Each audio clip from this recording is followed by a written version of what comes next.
Ya, kisah diawali dengan menunjukkan sebuah peperangan yang sedang terjadi. Tampaklah para tentara bayaran menyerbu sebuah kastil, yang dimana para tentara bayaran itu berhasil masuk menembus pertahanan kastil.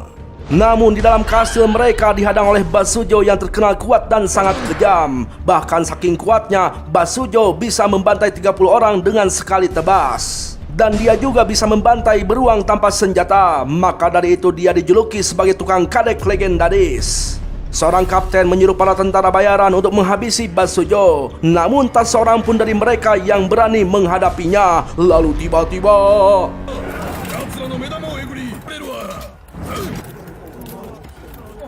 ya, datanglah seorang pemuda tangguh bernama Guts. Dengan polontongnya dia bersiap untuk menebas Basujo menggunakan Great Sword.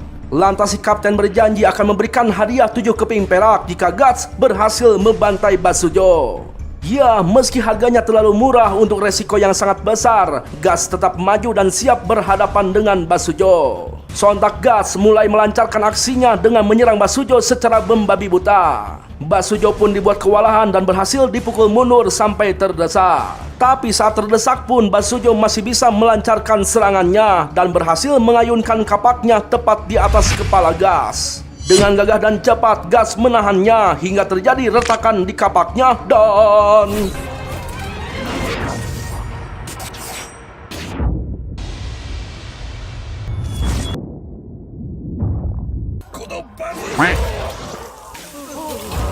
Ya, dengan penuh perhitungan, Guts akhirnya bisa mengalahkan Basujo. Meski hampir saja kepala Guts terkena sabetan kapak, untungnya retakan yang tadi membuat kapak tersebut patah. Di atas bukit tampaklah Griffith dan prajuritnya menyaksikan pertarungan Guts yang hebat. Dan nampaknya Griffith tertarik dengan keahlian bertarung Guts.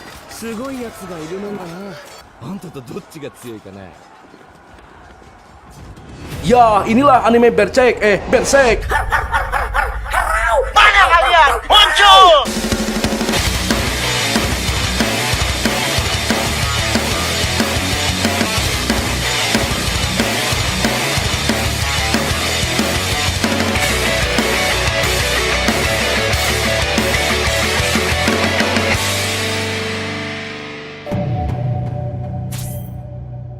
Setelah peperangan selesai, tampaklah mayat prajurit dikumpulkan dan siap untuk dibakar. Sementara itu, ibu-ibu yang kini menjanda akan dijadikan sebagai budak. Lalu untuk para bayi akan diasuh secara militer. Tampaklah Guts mendapatkan gajinya dan ditambah bonus karena telah berhasil membantai Basujo. Guts juga ditawari gaji 3 kali lipat untuk dijadikan prajurit tetap oleh bos yang menyewa jasanya. Tapi Guts menolaknya karena Guts tidak suka diatur, karena dia adalah freelance sejati.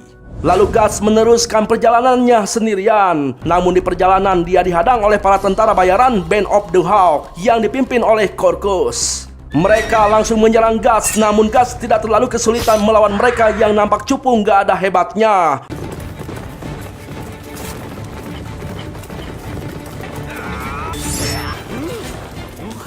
Corkus pun dibuat ketakutan oleh Guts. Lalu pada saat Corkus mundur, giliran Casca yang harus menghadapi Guts. Dan terjadilah pertarungan sengit antara Guts dan Casca, di mana Casca nampak cerdik mengayunkan sambil membidik dengan crossbow. Untungnya Guts menyadari hal itu. Alhasil Guts menebas kaki kuda hingga membuat Casca terjatuh. Casca yang merasa dipermalukan terpancing emosinya dan terus menyerang Guts secara bertubi-tubi. Dan Guts tidak mau kalah dan balik menyerang hingga Casca berhasil dijatuhkan. Ya, meski Casca merupakan seorang ciwi, Guts tidak peduli dan akan membunuhnya. Namun tiba-tiba...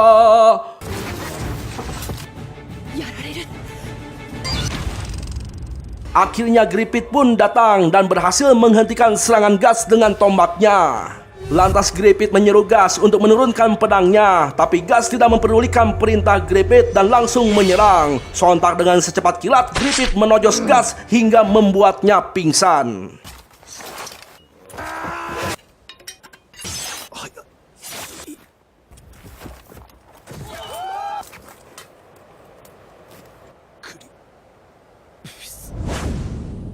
Ketika tertidur, Gas mengalami mimpi buruk perihal kehidupannya selama ini yang amat kelam, di mana ketika kecil dia dijual dan diasuh lalu melarikan diri dengan membantai mereka semua. Dan ketika sosok Gambino telah mati, Gas langsung terbangun. Bahkan Golerjanya pun ikut terbangun. Itu karena di sampingnya ada Casca tanpa cangkang. Bang, gue kaget bang. Sama gue juga kaget. Bang, tetangga aman bang. Kayaknya aman sih. Ya lanjut. Nah, Casca yang melihat Gas sudah siuman langsung melampiaskan kekesalannya pada Gas dengan memukulnya tepat di dadanya yang masih belum pulih. Casca pun pergi meninggalkan Gas di dalam tenda. Lalu ketika Gas keluar hendak mengejar Casca, dihentikan oleh Judeo. Gas disuruh Judeo untuk berterima kasih pada Casca karena ketika Gas tidak sadarkan diri selama beberapa hari, membuat tubuhnya menjadi dingin karena kekurangan banyak darah. Lalu demi menghangatkan Gas, Casca tidur bersamanya dan hal itu adalah perintah dari Griffith. Tak lama berselang muncullah Griffith. Tampaklah Gas terfokus dengan kalung batu yang dipakai Griffith. Lalu Gas dan Griffith pun berkenalan. Griffith memuji pedang yang dipakai Gas dan menyerahkannya kembali kepada Gas karena Griffith mengaku tidak bisa menggunakan pedang tersebut. Kemudian Griffith membujuk Gas untuk bergabung dengan kelompoknya. Gas hanya terdiam dan tidak langsung menjawabnya. Lalu Griffith mengajak Gas ke suatu tempat. Tampaklah semua tentara Band of the Hawk menyapa Griffith dengan penuh hormat. Namun sikap mereka berbeda kepada Gas. Mereka nampaknya tidak suka dengan Gas yang nampak polontong di awal. Kemudian tibalah Griffith dan Gas di sebuah tempat. Diam-diam Casca menguntit mereka berdua dan menguping pembicaraan mereka berdua. Gas heran kenapa waktu itu Griffith tidak menembuskan pedangnya ke jantung. Padahal bisa saja waktu itu Griffith dengan mudah melenyapkan Gas. Lantas Griffith menegaskan alasannya cuma satu, yaitu Griffith ingin memiliki Gas. Griffith memuji keahlian Gas saat bertarung dengan Basujo, tapi dia juga mengkritik cara bertarung Gas yang bisa membahayakan dirinya sendiri. Menurut Griffith, cara bertarung Gas nampak seperti sedang bertaruh dengan hidupnya. Bagi Griffith, Gas ibarat memasukkan dirinya ke dalam kematian dan mencoba merangkak keluar demi hidup. Namun meski begitu, Griffith tetap menyukai Gas dan menyatakan kepada Gas bahwa dia ingin memiliki Gas. Casca yang dari tadi menguping pembicaraan mereka nampak terlihat kecewa dengan ucapan Griffith kepada Gas. Lalu Gas yang hidupnya benci diatur menolak mentah-mentah keinginan Griffith dan malah menantang Griffith untuk bertarung. Gas membuat perjanjian dengan Griffith. Jika Gas menang, dia akan mengukir lubang di dada Griffith. Dan sebaliknya jika Griffith menang, Gas bersedia menjadi prajurit Griffith atau dimiliki oleh Griffith seutuhnya. Casca yang khawatir Griffith akan kalah mencoba menghentikannya. Namun Griffith menyuruh Casca untuk tidak ikut campur. Griffith dengan percaya diri akan dengan mudah mengalahkan Gas. Gas yang sudah muak dengan keangkuhan Griffith langsung menyerangnya dan... Ya, di situ Gas terus menyerang Griffith secara bertubi-tubi. Namun Griffith berhasil menahan semua serangan Gas dengan santuy. Hingga akhirnya Griffith berhasil melukai kaki Gas dengan sedikit menggeserkan pedangnya. Para tentara yang nampak jengkel hendak membantu Griffith, namun Casca mencegah mereka agar tidak ikut campur karena itu adalah perintah dari Griffith. Sementara Griffith yang berhasil melukai Gas mengajak agar pertarungan ditunda. Namun Gas tidak mempedulikan ucapan Griffith dan terus menyerangnya. Dengan sedikit trik, Gas membuat Griffith kehilangan pandangan. Namun justru hal tersebut membuat Griffith memiliki kesempatan untuk memojokkan Gas. Sekali lagi Griffith menegaskan agar pertandingan dihentikan karena Gas pasti akan kalah. Tapi Gas tetap gigih sekuat tenaga mengalahkan Griffith. Dan akhirnya Griffith pun berhasil dijatuhkan bahkan dihantam habis-habisan.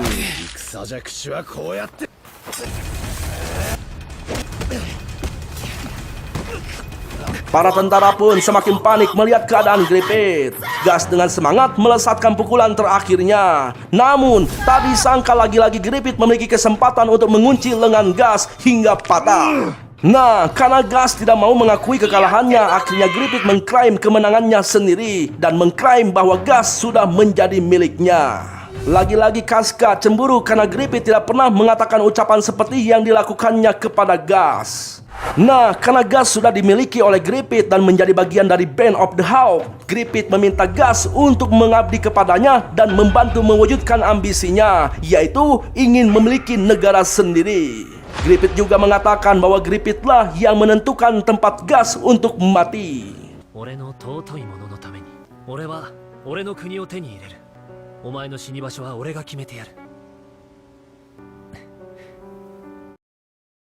Waktu pun terus berlalu. Selama 3 tahun berlalu, peperangan antara kerajaan Midland dan Tudor masih berlanjut. Tampaklah para prajurit Midland sangat kewalahan menahan serangan dari prajurit Tudor. Hingga akhirnya para prajurit Tudor berhasil menerobos formasi pertahanan prajurit Midland.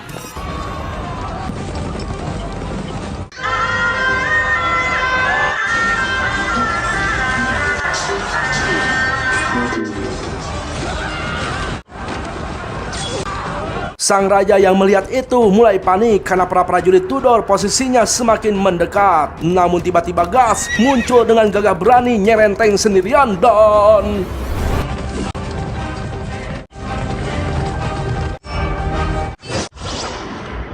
Ya, kapten musuh yang dibanggakan langsung tumbang dengan satu serangan. Lantas satu persatu prajurit Tudor dihabisi oleh Gas. Tak sampai di situ, prajurit Tudor dikejutkan lagi oleh serangan dari belakang yang dilakukan oleh tentara Band of the Hawk yang dipimpin oleh Griffith. Sehingga keadaan berbalik tajam, di mana para prajurit Tudor dipukul mundur oleh pasukan Griffith.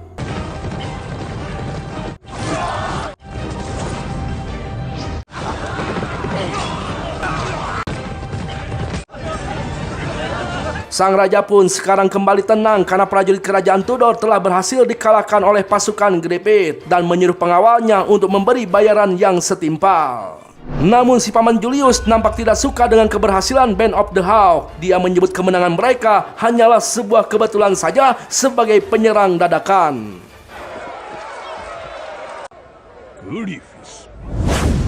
Singkat cerita, para prajurit pun sudah berada di camp. Tampaklah semua orang kagum dengan keberanian Gas yang nyerenteng sendirian menghadapi prajurit musuh, layaknya seorang fighter yang jadi tanker.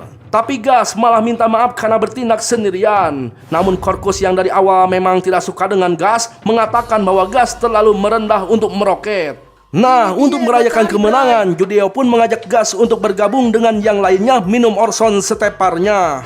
Tapi Gas keburu dipanggil oleh Casca dan disuruh untuk mengikutinya karena ada hal yang ingin dibicarakan secara empat mata. Tampaklah Gas diomeli oleh Casca karena tindakannya tadi yang menyerang musuh sendirian. Dan hal itu bisa membuat Band of the Hawk dalam bahaya. Casca menyebut Gas sebagai prajurit egois dan tidak bisa memposisikan dirinya. Ya, Gas menyadari kesalahannya dan meminta maaf, bahkan akan berhati-hati di perang selanjutnya. Tapi menurut Casca, Gas di situ tidak benar-benar meminta maaf. Casca sampai kesal dan menyebut permintaan Gas itu hanyalah bualan belaka. Casca merasa Gas tidak ada perubahan sejak 3 tahun yang lalu, di mana Gas terlalu egois dan hanya mementingkan kepuasannya sendiri tanpa peduli dengan kawan sendiri. Jelas Gas marah hingga meremas tangan Casca dengan sangat kencang. Hampir saja terjadi duel antara mereka. Tapi Griffith datang di tepat waktu dan menyuruh Casca pergi karena Griffith ingin berbicara berdua dengan Gas. Sambil pergi, Casca mengatakan bahwa Griffith terlalu memanjakan Gas. Ya, di situ Griffith hanya membicarakan kenangan 3 tahun yang lalu saat mereka berduel. Lalu Griffith mengajak Gas minum Orson karena Orson di sana dipersembahkan khusus untuk merayakan keberhasilan Gas. Griffith kembali mengingatkan bahwa Gas merupakan bagian dari rencananya.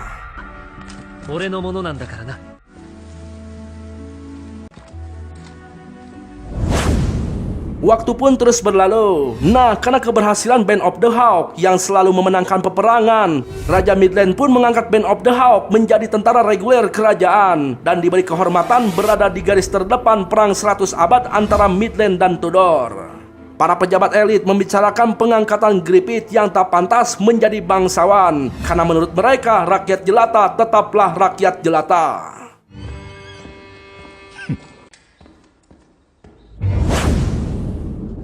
Waktu pun terus berlalu. Tampaklah para prajurit Band of the Hawk sedang mengepung sebuah kastil yang berhasil dikuasai oleh Tudor. Di sana Gas memaksa untuk masuk ke dalam karena dia mendengar teriakan prajurit di dalam sana. Tapi Gaston menahannya karena jika sendirian masuk ke dalam terlalu bahaya untuk Gas. Tapi Gas berhasil melepaskan dirinya dari Gaston dan prajurit yang lain. Seperti biasa, Gas dengan Polontong masuk ke dalam kastil. Di dalam, Gas menyaksikan begitu banyak prajurit yang gugur. Namun anehnya, luka mereka seperti terkoyak oleh binatang buas. Lalu ketika Gas mendengar suara teriakan, Gas langsung bergegas menghampiri suara itu. Dan Gas menemukan sesosok monster menyeramkan bernama Zad.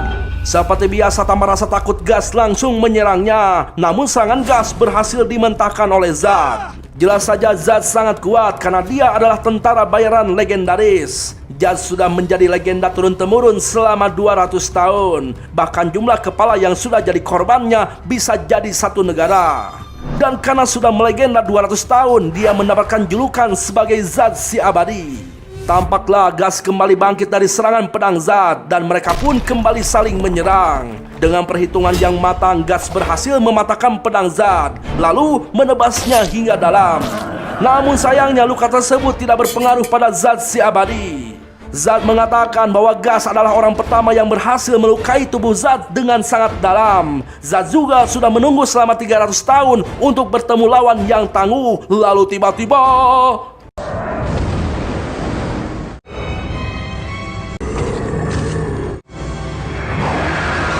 Ya, sungguh kagetnya Gas ketika melihat tubuh Zad berubah menjadi monster banteng besar yang mengerikan. Gas yang merasa akan kewalahan mencoba terus menghindar dari serangan Zad. Namun, Zad terus mengejar Gas agar mau bertarung dengannya. Dan akhirnya, Gas berhasil ditumbangkan oleh serangan Zad. Lalu pada saat Gas akan dihabisi, pasukan Gripit datang membantu. Para prajurit berhasil mengalihkan Zad, di mana Zad terpancing emosinya karena Gripit dan prajurit mengganggu pertarungannya dengan Gas.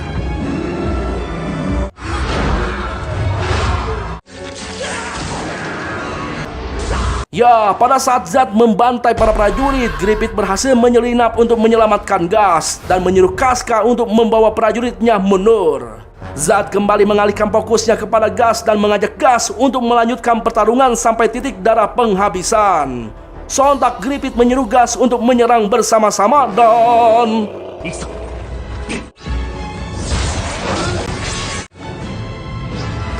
Ya, meski serangan mereka berhasil melukai kedua kaki Zad, namun mereka berdua malah terkena serangan, bahkan hingga membuat Gripit pingsan tak berdaya. Tapi anehnya, ketika akan menghabisi Gripit, seketika Zad berhenti setelah melihat kalung merah yang dikenakan oleh Gripit. Ternyata Zad mengetahui bahwa kalung itu adalah Egg of the King. Hingga akhirnya Zad mengurungkan niatnya untuk menghabisi Gripit dan memilih untuk pergi dengan menghancurkan langit-langit kastil. Tapi sebelum pergi, Zad memberikan sebuah nasihat kepada Gas bahwa jika Gas adalah kawan atau sejawat dari Gripit, maka pikirkanlah kembali. Karena jika ambisi Gripit tercapai, maka hanya kematianlah yang akan menanti Gas saat itu.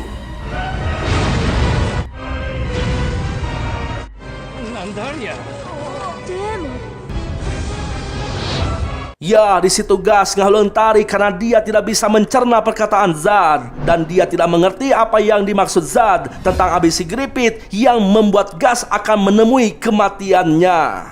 Sementara itu Gripit masih belum sadarkan diri. Casca yang mengkhawatirkan Gripit sangat marah kepada Gas karena semua ini gara-gara Gas.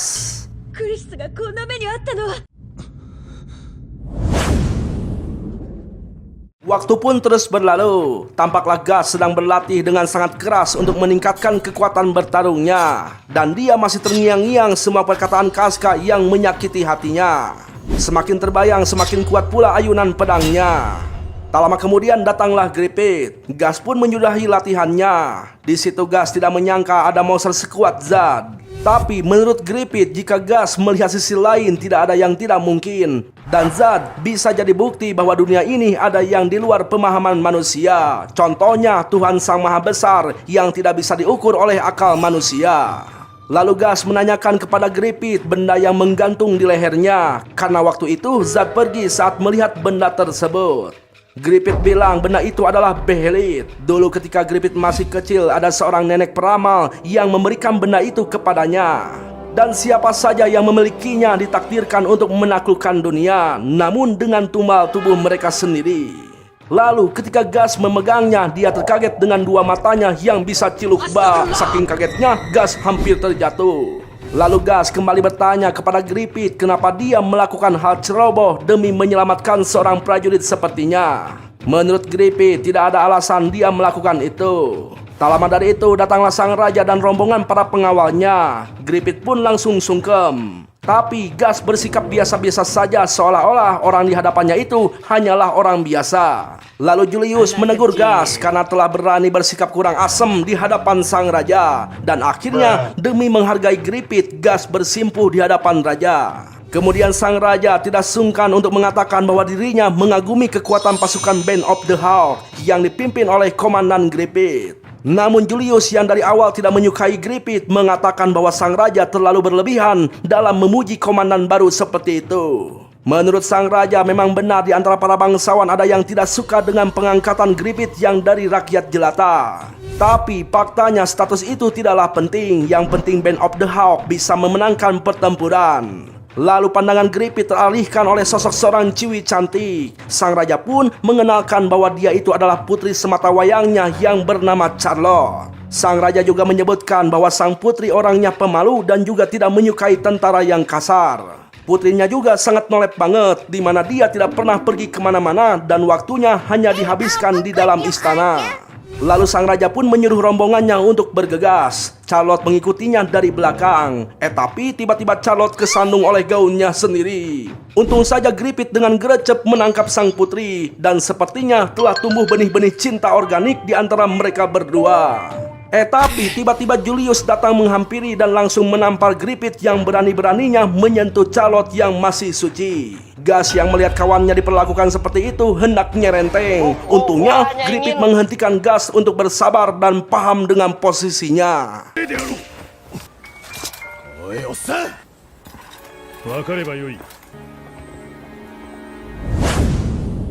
Waktu pun terus berlalu. Tampaklah sang raja dan para prajurit sedang berburu. Tapi Gas tidak suka dengan kegiatan itu. Dia itu lebih suka mengayunkan pedangnya saat berperang daripada harus berburu.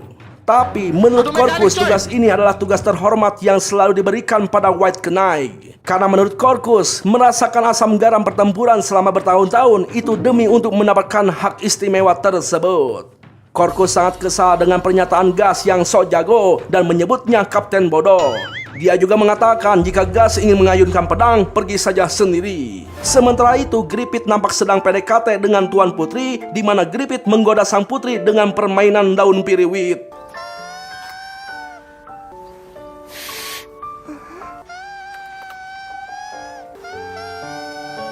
Sedangkan prajurit yang lain sedang berburu seekor bagong. Tapi naasnya bagong tersebut berhasil kabur dari kepungan prajurit dan menghampiri kuda yang ditumpangi Tuan Putri, sehingga kuda sang putri kaget dan berlari tanpa arah. Lantas Griffith dengan sigap mengejar kuda yang membawa Tuan Putri. Untungnya Griffith berhasil mengendalikan kembali kuda tersebut.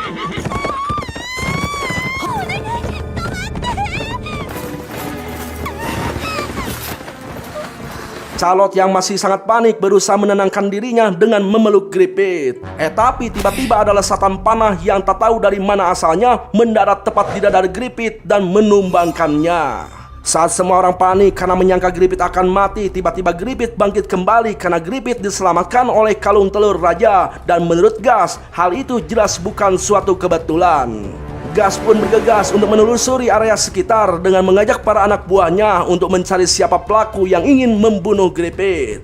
Namun Griffith sudah tahu siapa pelakunya dan orang itu pantas mendapatkan ganjaran yang setimpal.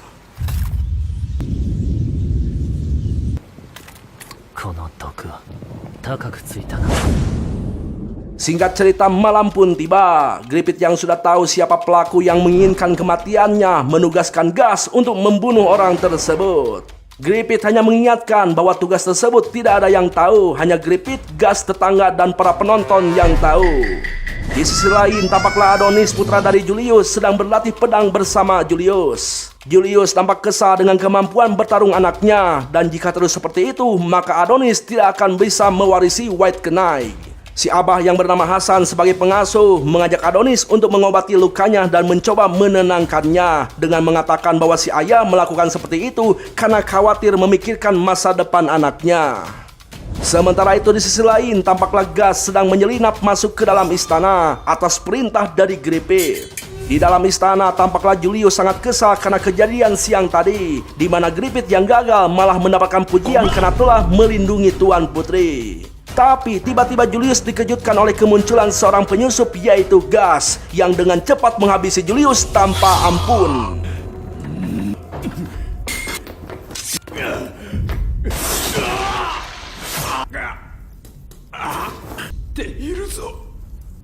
Gas yang belum sempat meninggalkan kamar Julius dikagetkan oleh seseorang yang datang. Nah, karena takut aksinya ketahuan, ketika orang itu membuka pintu, sontak Gas langsung menojosnya tanpa ampun.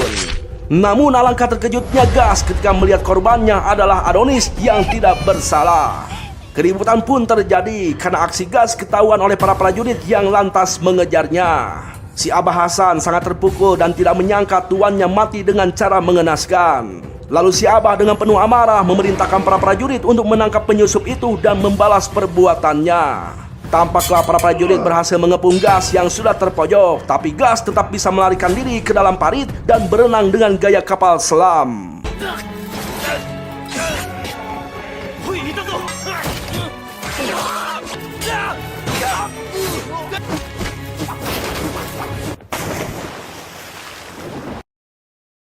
Di sisi lain, tampaklah para prajurit sedang makan-makan. Korkus membayangkan Gripit yang sekarang pasti sedang makan enak di pestanya Tuan Putri. Tapi mereka baru engeh karena sejak dari pagi tidak melihat Gas. Korkus bilang palingan si Gas itu sedang berlatih pedang dengan pedangnya seperti biasa. Padahal Gas ada jadwal latihan bersama dengan pasukan Kaska. Tak lama dari itu Gas pun datang dengan berlumuran darah. Kaska sangat kesal karena Gas baru muncul, tapi Gas malah menanyakan keberadaan Gripit.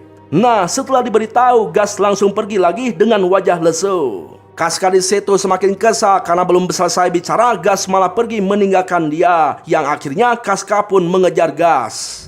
Sementara itu di sisi lain, tampaklah Gripit sedang asik pacaran dengan Tuan Putri Charlotte. Gripit yang melihat Charlotte kedinginan lantas menunjukkan kepeduliannya dengan melepas jubahnya lalu dibuat alas duduk untuk Charlotte. Tampaklah Gas dan Kaska juga berada di sana. Ketika Gas akan menghampiri Gripit, Kaska menahannya karena dengan penampilan Gas yang memakai baju seadanya dan bau kesang serta darah akan membuat Gripit malu di hadapan Tuan Putri. Kaska menyuruh Gas untuk tidak ke sana dulu sebelum mereka selesai bicara. Lantas Kaska merobek cangkangnya untuk membalut luka panah di tangan Gas. Lalu Kaska dan Gas tidak sengaja mendengar pembicaraan Gripit bersama Charlotte. Di sana Charlotte menanyakan pada Gripit perihal kenapa para pria suka dengan pertumpahan darah. Menurut Gripit bisa jadi ada orang biadab seperti itu, dan hal itu merupakan sebuah alat untuk merebut dan melindungi sesuatu yang berharga seperti pedang bermata dua. Bertarung atas kehormatan dan cinta adalah semangat juang kesatria. Tapi sebelum pria menemukan itu, dia harus menemukan hal yang berharga. Dan sebelum menemukan hal yang berharga, pria bertarung demi diri sendiri, lebih jelasnya demi sebuah mimpi. Mereka yang jatuh cinta pada mimpinya akan terlepas dari status, kelas, atau latar belakang. Mereka akan didukung oleh mimpi, disakiti oleh mimpi, bahkan dibunuh oleh mimpi. Tapi meskipun telah meninggalkan mimpinya, mimpi itu akan terus membara di hatinya. Menurut Gripit, hidup itu seperti layaknya martir dewa yang tidak bisa hidup dengan alasan yang lebih layak, dan Gripit tidak bisa hidup seperti itu. Lalu Charlotte bilang bahwa Gripit itu adalah seseorang yang aneh. Gripit nampak lebih berwibawa dari bangsawan lain, tapi saat mengajarkan Charlotte cara meniup daun piriwit, Gripit seperti anak kecil yang suka bermain di ladang. Dan saat ini Gripit nampak seperti seorang cendekiawan. Menurut Charlotte, kawan-kawan Gripit mengikutinya mungkin karena tertarik dengan pesona Gripit.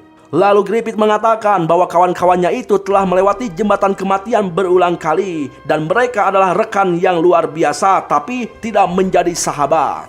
Gripit juga mengatakan jangan pernah berharap mimpi pada orang lain. Hidupnya sendiri dia yang memutuskan, dan menurut Gripit, sahabat adalah orang yang setara dengannya. Gas yang dari tadi menyimak merasa sangat terkejut dengan semua ucapan Gripit. Kemudian datanglah seorang pelayan istana mengabarkan bahwa Julius dan Adonis ditemukan sudah tidak bernyawa, dan sang raja memerintahkan agar Charlotte membatalkan pestanya dan harus segera bergegas kembali ke istana. Kaska yang mendengarnya langsung mengajak Gas untuk membantu para prajurit berperang, tapi sikap Gas nampak sangat dingin dan tidak mengeluarkan satu patah kata pun pada Kaska. Lalu ketika melihat luka dan baju Gas yang berlumuran darah, kini Kaska menyadari siapa yang membunuh Julius. Dan semua itu pasti ada hubungannya dengan Gripit.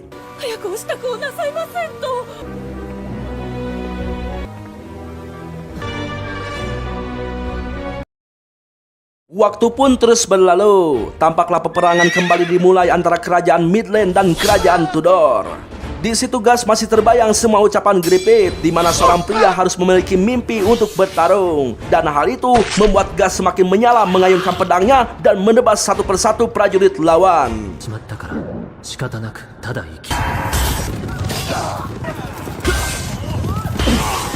Sementara itu Casca yang sedang bertarung tiba-tiba merasakan sakit di perutnya. Casca pun dihampiri oleh Adon, sang pemimpin dari pasukan Blue Whale Knight dari pihak Tudor. Lantas Adon mengejek Casca yang merupakan wanita tak pantas di medan perang. Ya, karena tidak tahan dengan ejekan Adon, Casca langsung menyerang Adon. Para prajurit yang melihat Casca terpojok berniat untuk membantunya. Namun hanya dengan sekali ayunan tombak Trisula, mereka langsung tumbang. Adon kembali menyerang Casca, tapi tiba-tiba Adon menghentikan serangannya karena melihat Casca yang menarik. Adon pun menawarkan Casca untuk jadi tawanannya dan akan diberikan hiburan yang terbaik. Nah, karena Casca menolaknya, sontak Adon akan membunuh Casca dan...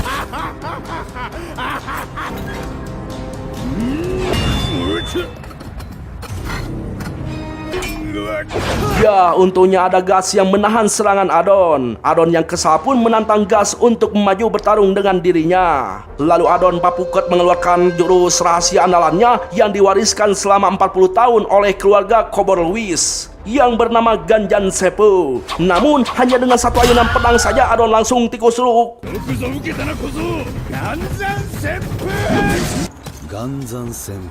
Ya, para prajurit bersorak melihat kemenangan Gas melawan Panglima Adon. Lalu ketika Gas menghampiri Casca, tiba-tiba Casca merasa lemah letih lesu dan Casca pun pingsan hingga akan terjatuh ke dalam jurang.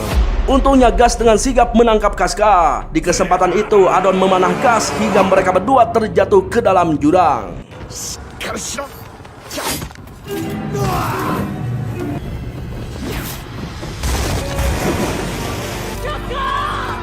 Para prajurit melaporkan mereka berdua yang terjatuh ke dalam jurang pada Griffith. Sayangnya para petinggi pasukan Midland mengatakan bahwa kondisi saat ini sedang perang dan Griffith tidak boleh mengacuhkan tugasnya hanya demi 2 orang prajurit.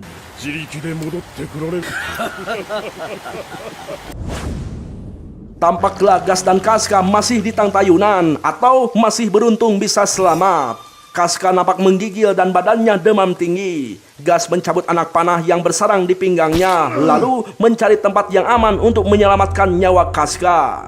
Setelah menemukan tempat berlindung, pertama-tama Gas membalut lukanya, lalu melakukan penyelamatan pertama terhadap Casca.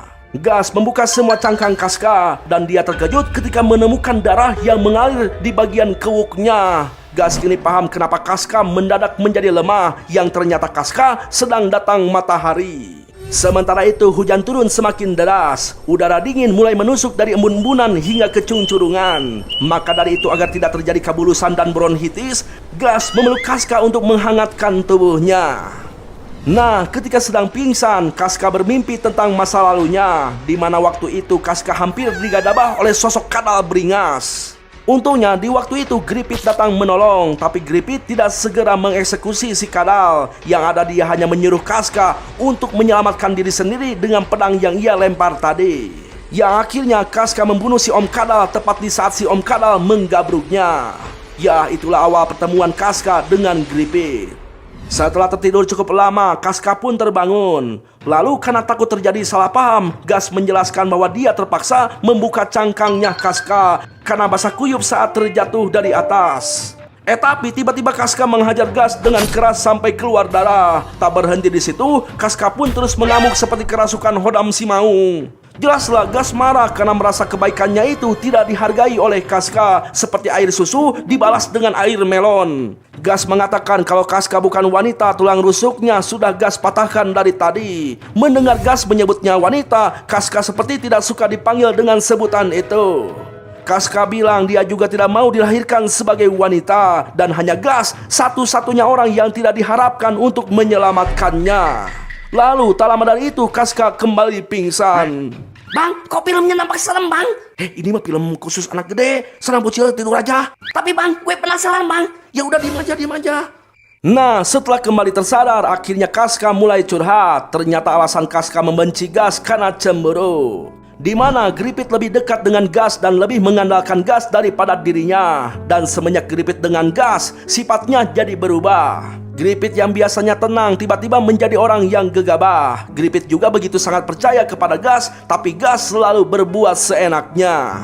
Padahal saat berperang, gas selalu egois, selalu nyerenteng sendirian tanpa memikirkan dampaknya. Casca juga tidak mau membiarkan mimpi Gripit jatuh bersama gas. Casca juga mengatakan takkan memaafkan gas karena gas sudah merubah sifat Gripit. Intinya, Casca sangat ingin dekat dengan Gripit lebih dari apapun. Kalau bisa, dirinya itu ingin menjadi pedang bagi Gripit. Ya, kini gas paham mimpi yang dimiliki Casca, yaitu ingin menjadi pedang Gripit.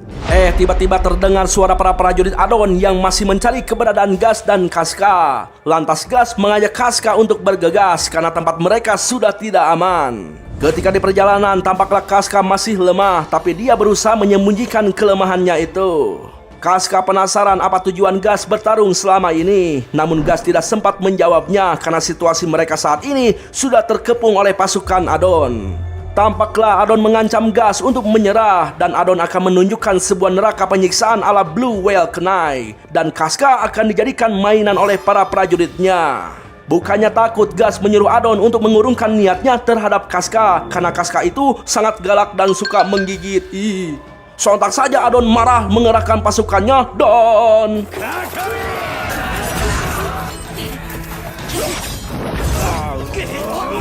Ya, meski hanya cuma 2 orang, pasukan Adon banyak terbunuh. Lantas gas menyuruh Casca untuk lari ke hutan, dan gas akan menghadapi pasukan Adon sendirian. Namun Casca menolak karena sebagai kesatria tidak pantas meninggalkan rekannya bertarung sendirian. Sontak gas menegaskan bahwa maksud menyuruhnya pergi karena Casca hanya akan menjadi beban saja. Benar saja Casca hampir terkena tembakan panah dari pasukan Adon. Untungnya Adon melindungi Casca hingga terkena panah. Gas kembali menegaskan agar Casca cepat pergi ke tempat majikannya berada, yaitu Gripit. Setelah beberapa kali diperingati, Casca pun akhirnya pergi dan berjanji akan balik lagi dengan membawa pasukan. Casca juga berpesan agar gas jangan mati dulu sebelum dia datang kembali. Sementara itu, gas terus menghalangi jalan prajurit yang akan mengejar Casca, dan Casca terus berlari berharap agar gas tidak mati di sana.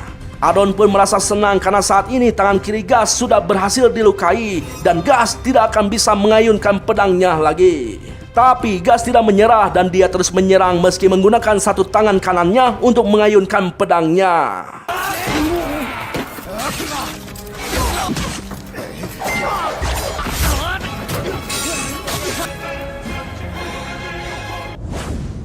Di sisi lain, Casca masih berjuang kabur dari kejaran pasukan Adon. Namun sayangnya Casca yang masih belum fit berhasil ditangkap oleh mereka. Para Cowokala berniat ingin mengampoksing Casca di hutan tersebut. Di saat seperti itu, Casca teringat dengan perkataan Gripit saat menyelamatkannya dulu. Dan akhirnya Casca kembali berontak hingga terlepas dari terkaman mereka. Dan beruntungnya pasukan Gripit akhirnya tiba di sana menyelamatkan Casca. Sontak Casca meminta Gripit untuk segera menyelamatkan gas yang bertarung sendirian melawan pasukan Adon. Gatsu wa watashi o nigasu tame ni